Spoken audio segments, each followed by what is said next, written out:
오늘 함께 나눌 말씀은 마태복음 24장 32절부터 39절까지 말씀입니다. 마태복음 24장 32절부터 39절까지 말씀 우리 같이 읽겠습니다. 무화과 나무의 비유를 배우라.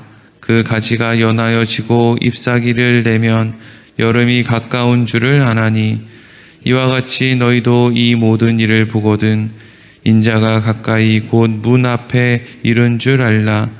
내가 진실로 너희에게 말하노니 이 세대가 지나가기 전에 이 일이 다 일어나리라. 천지는 없어질지언정 내 말은 없어지지 아니하리라. 그러나 그날과 그때에는 아무도 모르나니 하늘의 천사들도 아들도 모르고 오직 아버지만 아시느니라. 노아의 때와 같이 인자의 임함도 그러하리라.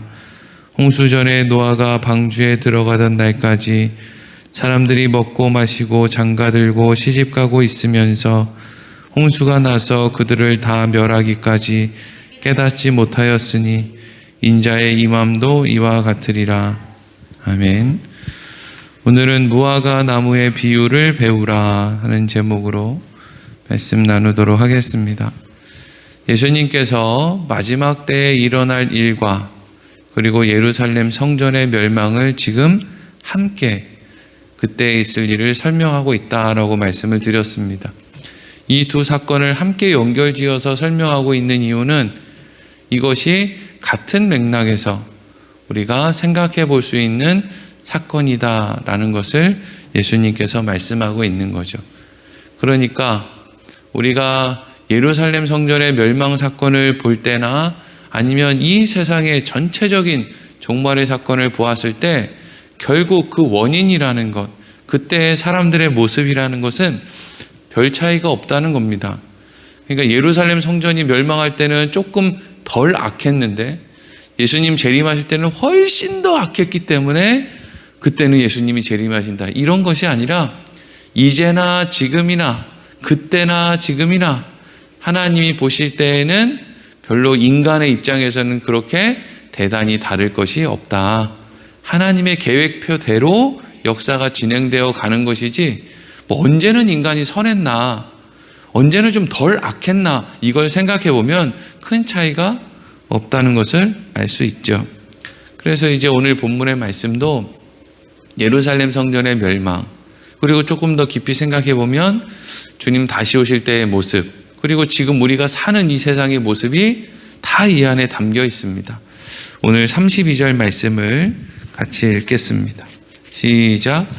무화과 나무의 비유를 배우라. 그 가지가 연하여지고 잎사귀를 내면 여름이 가까운 줄을 아나니. 아멘. 무화과 나무의 비유라는 것은 여름이 가까이 오면 특히 이 이스라엘 유대 땅에 여름이 가까이 오면 무화과 나무가 잎이 이제 무성해진다는 거예요. 어제 어디 가는데 집사람이 그러더라고요. 아유, 꽃이 다 어디 갔지? 아유, 그 예쁜 꽃들 다 어디 갔지? 이러는 거예요. 우리 딸이랑 같이 가니까 이제 애기 보라고.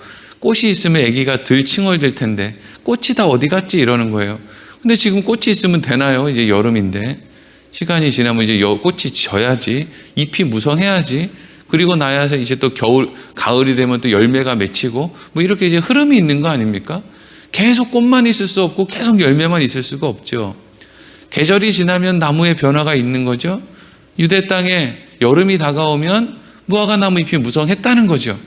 그러니까 유대인들이 이제 무슨 습관처럼 이렇게 얘기하는 거예요. 우리가 이런 식으로 얘기하잖아요. 아, 개나리가 핀 걸 보니까 이제 겨울 다 갔네. 이제 봄이 왔네. 개나리가 폈네. 물론 뭐 개나리가 핀다고 해서 뭐 따뜻해지는 건 아니고 아직도 좀 쌀쌀하지만 그래도 우리도 그렇게 생각하잖아요. 아유, 개나리가 핀 걸 보니까 이제 봄이 완연했네. 다 왔어. 이렇게 이제 이야기한다고요. 근데 유대인들도 마찬가지로 아유, 무화과 나무 잎이 무성한 걸 보니까 이제 여름이네. 이렇게 이제 이야기를 했다는 거예요. 그러니까 사람들이 나무 잎의 변화를 봐도 계절의 변화를 인지한다는 거잖아요. 그러니까 예수님이 지금 무슨 이야기를 하는 거예요? 우리가 꼭 무슨 몇 월 며칠 날짜를 따져보지 않아도 나무를 보면 뭔가 이제 계절이 바뀐다는 걸 아는 것처럼 우리가 뭔가 우리의 인생 가운데 펼쳐지는 일들을 가만히 보면 그것을 가지고 역사의 흐름, 시간의 흐름을 조금 알 수 있다는 거죠. 그러니까 무화과 나무의 비유를 배우라는 것은 크게 두 가지 의미를 가지고 있는데, 첫 번째는 무슨 의미냐 하면 우리가 나이를 먹는 것을 통해서 인간의 인생 가운데 점점 종말이 가까이 오고 있다는 것을 기억해야 된다는 거예요. 그럼 나이를 먹을수록 욕심이 많아지는 것만큼 어리석은 짓이 없어요.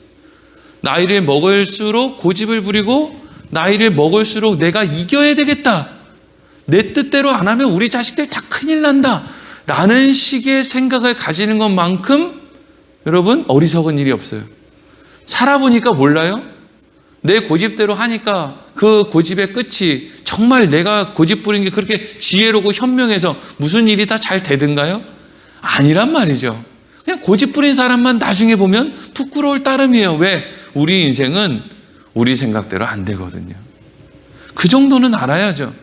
점점 나이 먹는 나를 통해서 알아야 된단 말이죠. 그게 성숙한 거고 지혜로운 거죠. 나이를 먹을수록 지혜롭다는 게 무슨 말이에요? 내 뜻대로만 돼야 된다라고 하는 어린아이의 고집이 이제는 점점 사라지고, 그래, 나도 이제 평생 살았는데 내 뜻대로 내 계획대로 된 게 도대체 뭐 있나? 난 참 어리석고 연약해. 그러니까 내가 하나님을 믿는 게 얼마나 귀하고 감사한 일인가. 여기로 가야 된다니까요. 내가 갈 곳이 있다는 게 얼마나 다행인가. 어디로 가는지도 모르는 사람들이 태반인데, 그래서 죽기 전에 부지런히 팔다리 멀쩡할 때 부지런히 놀러 다니자, 이게 인생의 목표인 사람들이 대부분인데, 나는 어디에서 와서 어떻게 살다가 어디로 가야 되는지, 어떻게 사는 게 바르게 사는 건지 나는 안다고요. 이게 뭐예요? 감사할 일이죠. 그리고 내 나이가 점점 먹어가니까 이제 종말이 다가오는구나. 100년에 한 번씩 다가오는 개인의 종말 말이에요. 물론 요즘에는 100살 넘어 사는 사람들도 있지만, 그러면 120년마다 찾아오는 개인의 종말, 그것을 준비할 수 있어야 되는 거죠. 어리석은 사람은 내가 언제 죽을지 그때를 알아야 준비하겠다는 거죠. 아니죠. 나이를 먹다 보면 언제 갈지는 이제 점점 몸에 다가오는 거예요. 그렇구나. 내 기억력이 이렇게 없어지는구나. 내 몸이 이렇게 약해지는구나. 그러면 여러분, 군대 제대 날짜 남겨놓고 이제 병장 말년이 된 사람들은 일을 시켜요, 안 시켜요? 군대에서 일을 잘 안 시킨단 말이에요. 그러면 병장 마지막 말년 제대를 얼마 안 앞둔 사람이 슬퍼하고 속상해하고 왜 나는 일을 안 시키지? 이러고 그냥 허전해 합니까? 아니잖아요. 얼마나 기뻐하고 즐거워하고 하루 종일 그냥 덩실덩실 춤을 추고 아무 일도 없는데, 그렇죠? 자기한테 좋은 일 다 제대하는 건데 근데 그냥 제대가 가까우면 그렇게 즐겁단 말이죠. 하나님을 믿는 사람들은 사실 나이를 먹으면 먹을수록 세상으로부터는 자유로워지고 하나님 나라에 가까워진다는 걸 통해서 늘 기쁨이 충만한 거예요. 세상에 뭐가 내 뜻대로 되면 그렇게 대단히 즐거운 게 있어요. 그래봤자 반나절이고 일주일이지. 그런 이제 의미가 살짝이 담겨 있고, 이제 두 번째 의미가 사실은 이 무화과 나무 비유를 통해서 배우라는 말씀에 더 중요한 말씀이 하나 있는데, 이 무화과 나무 비유를 통해서 배우라는 두 번째 의미는 뭐냐면요, 사람들이 하나님으로부터 점점 멀어져 가는 것을 통해서 우리는 배워야 된다는 거예요. 여러분, 우리가 정말 분명하게 알고 있는데 자꾸 이제 살다 보면은 헷갈리는 부분이 하나 있는데, 그게 뭐냐면요, 이런 거죠. 여러분, 아브라함을 하나님이 찾아오셨습니까? 아브라함이 하나님을 찾아갔습니까? 하나님이 아브라함을 찾았거든요. 아브라함을 하나님이 찾아가셨을 때 아브라함 뭐 하고 있었어요? 우상 섬기고 있었어요. 메소포타미아 지역에서 아버지 데라와 함께 우상을 섬기고 있었다고. 언제 아브라함이 어느 날 깨달아서 난 하나님을 믿어야 되겠어, 가까운 교회에 나가야지, 이러고 아브라함이 하나님을 찾았냐고요. 천만의 말씀이에요. 하나님이 아브라함을 찾아갔어요.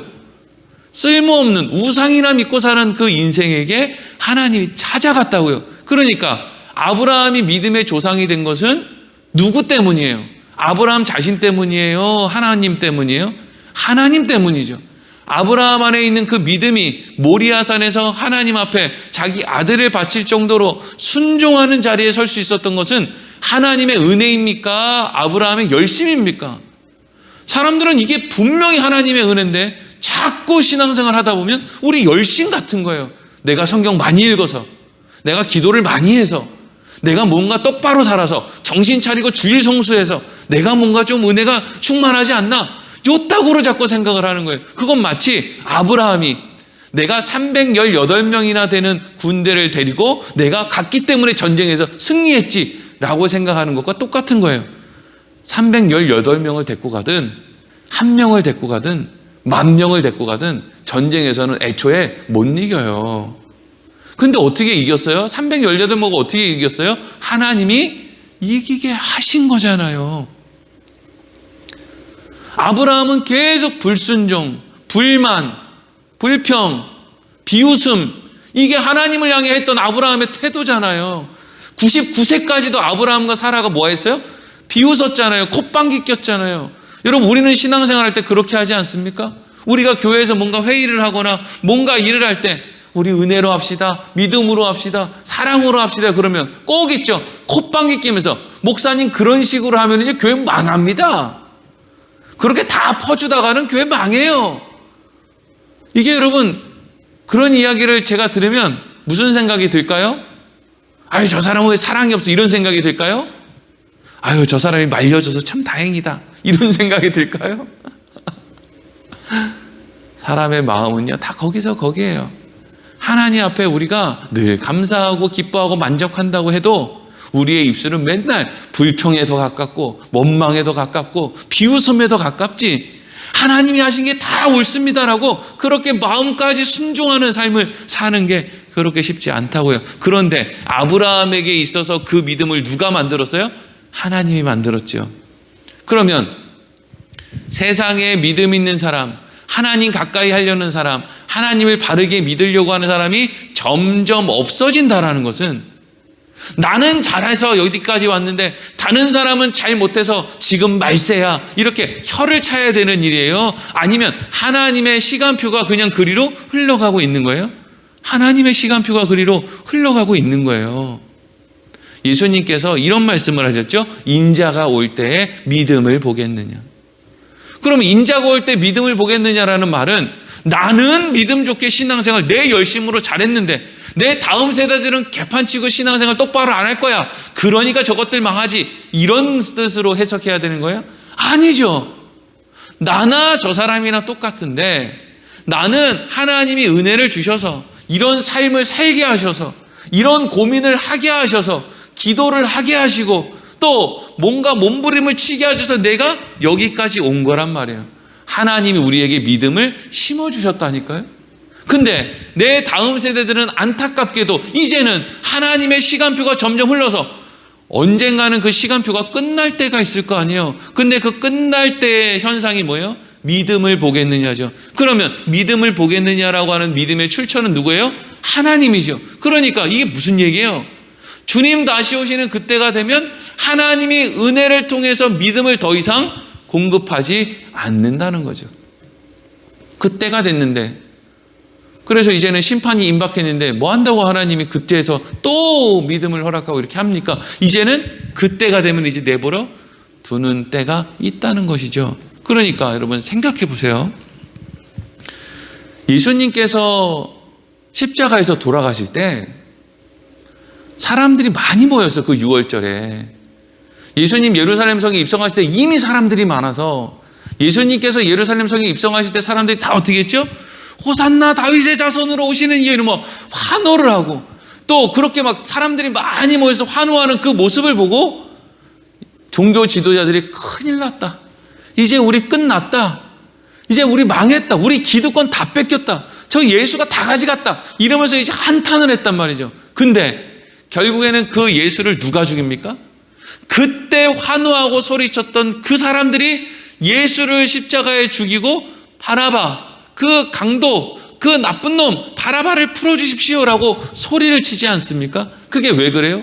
그때 호산나 다윗의 자손에 다시 다윗의 자손 예수여라고 소리 질렀던 그 사람들의 목적은 하나님 사랑도 아니고 예수님의 메시아로 오심에 대한 기쁨도 아니고 그냥 그 안에 자기 욕망을 이루어질 어떤 대상이 왔고 거기에 내가 잘 보이면 그 예수라고 하는 사람이 내 소원을 이루어 주지는 않을까라는 식의 생각을 갖고 있었던 사람들이 결국 자기들의 계획이 틀어지니까 저 예수를 죽여라 이리로 갔단 말이죠. 그래서 예수님이 죽잖아요. 근데 보세요. 그럼 예루살렘 성전은 어떻게 멸망합니까? 예루살렘 성전, 예루살렘에 있던 종교 지도자들이 자기 성전에 있는 그 성전에 바친 돈을 손댔던 로마의 총독에 반기를 해서 독립전쟁을 일으켰을 때, 그래서 로마와 대적하고 있는 그때에 더 많은 사람들이 유월절을 지키기 위해서 예루살렘을 찾았다는 거 아니에요. 그럼 그 사람들은 이전에는 하나님을 덜 사랑했는데 이제 와서 하나님을 더 사랑해서 이번 유월절에 참여한 거겠습니까? 그게 아니죠. 뭔가 놀라운 일이 일어나고 있는데 내가 이 자리에 없다가 나 손해보는 거 아니야? 어떤 욕망을 이룰 수 있는데, 내 소원을 이룰 수 있는데 내가 거기에 참여하지 못하는 거 아니야? 라고 하는 그 욕심으로 예루살렘 성이 멸망하는 줄도 모르고 그때 그 성전에 유월절을 지키기 위해서 찾아갔다는 거 아니에요. 그러니까 껍데기로 보면은 신앙생활하는, 믿음생활하는 모습이 있죠. 예수님 당시에도 있고 그 AD 70년에 예루살렘 성전이 멸망할 때도 있어요. 아마 주님 다시 오시는 그날까지도 껍데기로 봤을 때는 믿음 있는 사람들이 있을 거예요. 근데 그건 그냥 껍데기일 뿐이에요. 왜 그렇습니까? 사람들은 하나님이 나에게 무엇을 원하는지에 대해서는 관심이 없거든요. 내가 무엇을 원하는지에 대해서는 관심을 가져요. 그리고 그것에 대해서 고민을 하죠. 그래서 자꾸 자녀들한테 뭘 물어봐요? 넌 꿈이 뭐냐? 너 앞으로 뭐 하고 싶니? 이걸 자꾸 물어봐요. 이 뭐가 좋은 겁니까 그게? 너 앞으로 뭐 하고 싶니? 그게 그렇게 중요해요? 내가 앞으로 뭘 하고 싶느냐가 중요한 게 아니고요. 하나님은 네가 어떻게 살길 원할까? 이게 사실은 중요한 거잖아요. 하나님은 여러분이 어떻게 살기를 원할까요? 어떤 목사가 되길 원하고 어떤 장로, 어떤 권사, 어떤 집사, 어떤 성도가 되기를 원할까요? 누가? 하나님은요. 하나님 저는 이런 목사가 되고 싶습니다. 그런 목사가 되고 싶습니다라고 할 때 그런 목사는 어떤 목사겠어요? 힘 있는 목사, 예? 주눅 들지 않는 목사, 할 말은 하는 목사, 뭐 이런 거 아니겠어요? 뭐 사람들 앞에 그냥 막 주의 불의 종 막 이런 거 하고 싶은 거 아니에요? 근데 하나님이 원하는 목사는 어떤 목사겠어요? 할 말 다 하는 목사요? 아니잖아요. 할 말을 안 할 수 있는 실력 있는 목사, 그게 하나님이 원하는 거 아닙니까? 예수님이 할 말 다 하셨습니까? 예수님 할 말 안 하신다고요. 여러분, 그리스도인의 힘은 하나님은 내가 어떤 사람이길 원할까? 라고 하는 질문에 바르게 답을 할 수 있을 때부터 시작하는 거예요. 나 여기서 처받을 수 있지. 내가 뭐가 부족해서 내가 여기서 참나. 근데 하나님은 내가 어떤 그리스도인이 되길 원하실까? 아, 그냥 넘어가라는 거구나. 그냥 말하지 말라는 거구나. 또 말하지 않았다고 나 말 안 했어. 나 그때 나 말 안 한 거 알지? 이런 것도 하지 말라는 거잖아요. 생색 내지 말고 그냥 말하지 마. 야, 그때 내가 너 차비도 주고 내가 그때 너 뭐 도와도 주고 이렇게 했잖아. 그거 말하지 말라고요. 예수님도 그랬잖아요. 예수님이 언제, 야, 내가 너 38년 된 그 병 고쳐줬잖아. 근데 너 나한테 이렇게 할 수 있어? 이런 거 예수님이 언제 한 번이나 했냐고요. 예수님 돌아가실 때 아마 그 밑에서 웅성웅성거리던 그 많은 무리들 중에 어떤 사람은 예수님이 고쳐줬던 사람도 있을 거예요. 그러니까 십자가에서 매달려서 볼 때 얼마나 황당할까요? 저거 내가 고쳐줬는데 예수님이 그거 모르겠어요? 근데 제가 날 죽이라고 지금 손가락질을 하네? 참 이게 무슨 일인가? 근데 아무 말을 안 해요, 예수님은. 33절에서 35절 읽겠습니다. 시작. 이와 같이 너희도 이 모든 일을 보거든 인자가 가까이 곧 문 앞에 이른 줄 알라. 내가 진실로 너희에게 이르노니 이 세대가 지나가기 전에 이 일이 다 일어나리라. 천지는 없어질지언정 내 말은 없어지지 아니하리라. 아멘. 지금 예수님이 뭐라고 이야기해요? 이 모든 일을 보거든 믿음이 점점 사라지고 하나님을 믿노라 하면서 자기 자신의 욕망을 믿고 그런 모습들이 점점 가까이 오는 걸 보거든 다 때가 됐다라는 것을 기억해라는 거죠. 그러면서 34절에 이런 말씀을 하세요. 이 세대가 지나가기 전에 이 일이 다 일어나리라. 이것은 AD 70년에 있었던 예루살렘 성전이 무너진 사건을 의미하는 건데 이것은 단순히 이때 사람들만 악해서 이때만 예루살렘 성전이 무너졌다라는 이야기를 하고 있는 것이 아니잖아요. 이때 사람들은 악하고 오늘날 사는 사람들 우리들은 선합니까? 그렇지 않다고요. 똑같은 모습이에요. 어쩌면 예나 지금이나 사람들은 하나님 믿노라고 하고 관심은 건물 짓는 거, 사람 모으는 거, 돈 모으는 거, 그래서 그걸 더 열심히 모아서 바벨탑같이 높이 쌓아놓고 하나님 우리가 이거 이렇게 높이 쌓아놨으니까 우리를 위해서 뭘 해주시겠습니까? 이거 하는 게 우리가 종교예요. 이게 예나 지금이나 달라지는 게 없어요. 그러니까 이 세대가 지나가기 전에 이 일이 다 일어나리라. 이것은 단지 너희들 죽기 전에 이런 세상의 종말이 올 것이다 이런 의미가 아니고요. 이 세대가 다 지나가기 전에 너희들이 이 일이 무엇을 의미하는지, 그래서 하나님께서 역사를 어떻게 이루어 가시는지 너희가 알 수 있을 거다 이런 말이에요. 단번에 한 번에 일어나는 예루살렘 성전이 멸망하는 사건뿐만 아니고요. 여러분 인간의 역사를 가만히 돌아보면 하나님이 중간중간에 인간의 역사를 통해서, 물론 개인의 역사도 마찬가지겠지만 인간 전체의 역사를 통해서 예루살렘 성전의 멸망과 같은 그런 사건들을 군데군데 넣어두셨어요. 신기하지 않습니까? 이 세상이 아직도 망하지 않고 있는다는 게. 그렇게 인간들이 욕심이 많고 뒤로 딴짓하고 자기 자신밖에 모르고, 그런데 어떻게 이렇게 사람들이 안 망하고 이렇게 껍데기라도 그냥 그럴듯하게 그러고 살고 있지? 참 인간들 못됐는데 하나님이 유지시켜주기 때문에. 하나님이 유지시켜주지 않으면 벌써 인간들 망했을 거예요. 무슨 21세기가 어떻고 이런 게 아니라 벌써 예전에 2000년 들어오기도 전에, 아니 그게 2000년 들어오기 전이니까 무슨 말이에요? 저기 1차 세계대전 났을 때, 원자폭탄 개발됐을 때 아마 그때 다 망하고 말았을 텐데 하나님이 함께하지 않으면 대한민국이 이렇게 서 있을 수 있겠습니까? 하나님이 유지해 주니까 서 있을 수 있는 것이죠. 그런데 중요한 건 35절에 천지는 없어질지 몰라도 내 말은 없어지지 않을 것이다. 그러니까 내 말은 없어지지 않을 것이다. 이 말 안에는 여러 가지가 담겨 있죠. 하나님을 떠나는 사람들이 있을 것이다. 껍데기지만 종교 생활하는 사람들이 있을 것이다. 또 그 안에서 택함을 받은 사람들이 또 있을 것이다. 무화과 나무를 비유를 통해서 배우는 사람이 있을 것이다. 어떤 사람들은 그것이 아무리 눈앞에 펼쳐져도 이해하지 못하는 사람도 있을 것이다. 이게 다 지금 예수님이 이미 말씀하신 것들이 이루어지는 것이죠. 그리고 이제 마지막으로 36절에서 39절까지 읽겠습니다. 시작. 그러나 그 날과 그때는 아무도 모르나니 하늘의 천사들도 아들도 모르고 오직 아버지만 아시느니라. 노아의 때와 같이 인자의 임함도 그러하리라. 홍수전에 노아가 방주에 들어가던 날까지 사람들이 먹고 마시고 장가들고 시집가고 있으면서 홍수가 나서 그들을 다 멸하기까지 깨닫지 못하였으니 인자의 임함도 이와 같으리라. 아멘. 36절 중요한 말씀이죠. 그러나 그날과 그때는 안다고요? 모른다고요? 모른다. 아무도 모른다.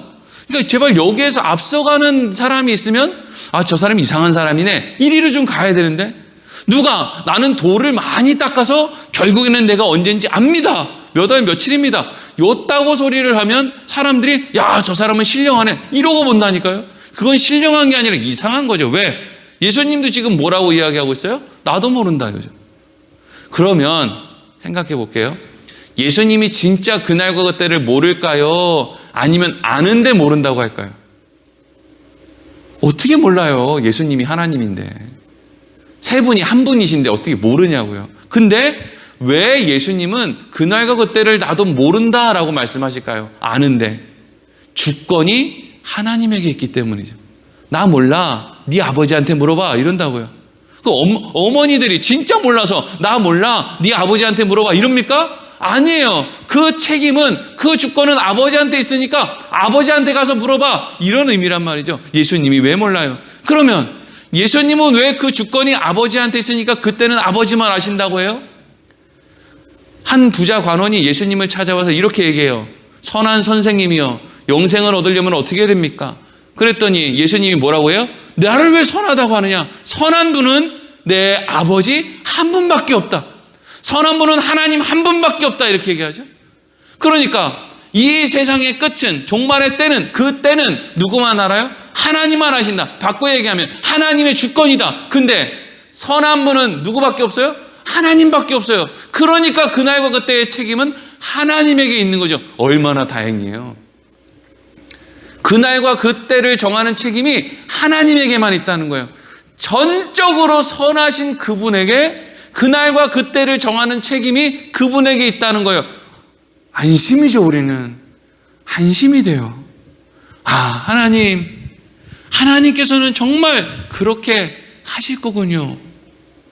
내가 모르는 그 완전한 선함의 그때에 하나님의 일을 이루실 거군요. 내가 이제까지 뭘 걱정하고 뭘 염려했는지 참 내가 어리석었습니다. 이리로 가야 된다니까요. 우리는 하나님 오늘 안 하면 우리 애들 예수 못 믿어요. 하나님 오늘 안 하면 우리 남편, 오늘 안 하면 우리 아내 못 믿어요. 오늘 해주세요. 오늘 지금 당장. 이리로 자꾸 가요. 오늘 지금 당장이 나에게는 선하지만 그게 진짜 선한지 안 선한지 내가 어떻게 알아요? 네? 무르익어야. 그때 그 한 번 터져나오는 그 고백이 진실할 거 아니에요. 진실한 고백으로 가야죠. 여러분, 평생 신앙생활 잘하는 것 같이 하다가도 마지막에 주님 앞에 섰을 때 내가 이 정도면 잘한 거 아닙니까? 마치 예수님 앞에 그냥 하늘을 우러러보고 기도했던 그 바리새인처럼 말이죠. 내가 이 정도 했으면 신앙생활 잘한 거 아닙니까? 이러고 죽는 사람이 있고, 어떤 사람은 평생 신앙생활 지지부진하게 했는데 마지막에 나는 너무 부끄러워서 고개를 못 쳐들겠다고 그냥 무릎을 꿇고 머리를 땅에 쳐박고 나 같은 사람이 어디 있습니까? 긍휼히 여겨달라고. 그럼 누가 옳은 거예요? 누가 마땅한 거예요? 여러분들은 여러분들의 자녀들이 아주 FM대로 예쁘게 신앙생활 했으면 좋겠죠. 바리새인처럼. 그러면 아주 자랑하고 다닐 거죠. 우리 애는 이렇게 신앙생활 잘한다고. 근데 그게 좋은 게 아니라고요. 그게 꼭 좋은 게 아니에요. 진짜 좋은 거는요, 하나님 앞에 머리를 팍 쳐박고요, 하나님 나는 죄인입니다. 하나님 긍휼히 여겨주세요. 이 고백할 수 있으면 인생 다 산 거예요. 그게 하나님이 우리 인생 가운데 만들어 내려는 거 아니에요? 예수님이 뭐라 그랬어요? 바리새인이 맨날 금식하고 11조하고 그냥 구제하고 봉사하는 그 바리새인이 하늘을 우러러 기도할 때는 저 기도 하나님이 안 받았어. 근데 세리가, 그 못돼 처먹은 세리가 무릎을 꿇고 그냥 머리를 쳐박고 기도하니까 예수님이 뭐라 그래요? 하나님이 세리의 기도를 들었다고 하죠. 우리가 뭘 알아요? 우리가 인간의 인생에 뭘 합니까? 아무것도 몰라요. 그냥 내 생각이 선하다, 내 계획이 선하다라고 그냥 착각할 뿐이에요. 그리고 고집을 부리죠. 내 뜻대로 해달라고. 뭘 안다고 내 뜻대로 해달라고 합니까? 생각해보면 내 욕심이지. 저도 애가 넷이 있는데요, 저도 왜 애들한테 그런 마음이 없겠어요? 우리 애들은 새벽에도 그렇게 기도하죠. 저도 하나님 우리 애들 예수 잘 믿게 해주세요. 다른 거 필요 없어요. 하나님 은혜로 살게 해주세요. 하나님만 알면 됩니다. 근데 그건 내 생각이고요. 우리 애들이 어떻게 사고를 치고 어떤 우여곡절을 거쳐서 우리 애가 아브라함처럼 살지, 이삭처럼 살지, 야곱처럼 살지, 아니면 삼손처럼 지잘난 맛에 살지, 요셉처럼 살지, 다윗처럼 살지, 사울처럼 살지 어떻게 알아요? 몰라요. 그런데 그 모든 주권은 누구에게 있다고요? 너는 왜 날 보고 선하다 하느냐? 선한 건 하나님 한 분밖에 없다라고 하는 그 선한 그분이 주관하신단 말이에요. 그럼 우리는 그걸 믿어야지. 내 안에 선한 것도 없는데 내 계획과 내 뜻을 믿을 거예요? 아니란 말이죠. 사람들은 정신이 다 팔려가지고요. 그렇게 지잘난 맛에 사는 사람들도 홍수가 임박했는데 그 지잘난 맛에 다 뭐 했다는 거예요? 먹고 마시는 게 그렇게 좋아서, 시집가고 장가가는 게 그렇게 대단한 일인 줄 알고 그렇게 살았던 거예요. 그게 인간의 수준이에요. 그러니까 그런 인간의 수준을 하나님이 뭘 믿고 인간의 뜻대로 하겠습니까? 선한 아버지의 뜻대로 하는 거죠. 그러니까 우리가 할 일은 뭐예요? 아버지의 뜻을 믿고 오늘을 허락하신 하나님 안에서 오늘을 아름답고 복된 모습으로 만들어 가는 거예요. 얼마나 남았어요, 우리 인생이? 얼마 남았습니까? 50년이 남았어요. 100년이 남았어요. 인간은 다 자기들이 1000년 넘게 살 것처럼 착각하고 살아요. 근데 여러분, 인간은 100년도 못 살아요. 내가 100년도 못 사는 것을 인지하는 그때부터는 사실 50년도 못 살아요. 아, 나 50년도 못 사는데 라는 생각을 하고 있을 때는 따지고 보면 30년도 못 사는 거예요. 내가 뭔가를 안다고 하면 진짜 그거보다 더 조금 남은 게 사실 맞지, 더 길게 남은 사람들 별로 없단 말이에요. 오늘 무화과 나무의 비유를 통해서 내가 나이를 먹고 내 인생의 내 개인의 종말이 가까이 오고 있구나. 또 믿음의 문제는 하나님께서 허락하시는 거니까 믿음의 문제를 보면 그렇게 세상이 어떻게 하나님의 역사가 흘러가는지를 우리가 알 수 있구나. 우리가 그 안에서 배워야 되는구나. 또 말씀을 통해서 생각하는 하루 되기를 소망합니다. 기도하겠습니다.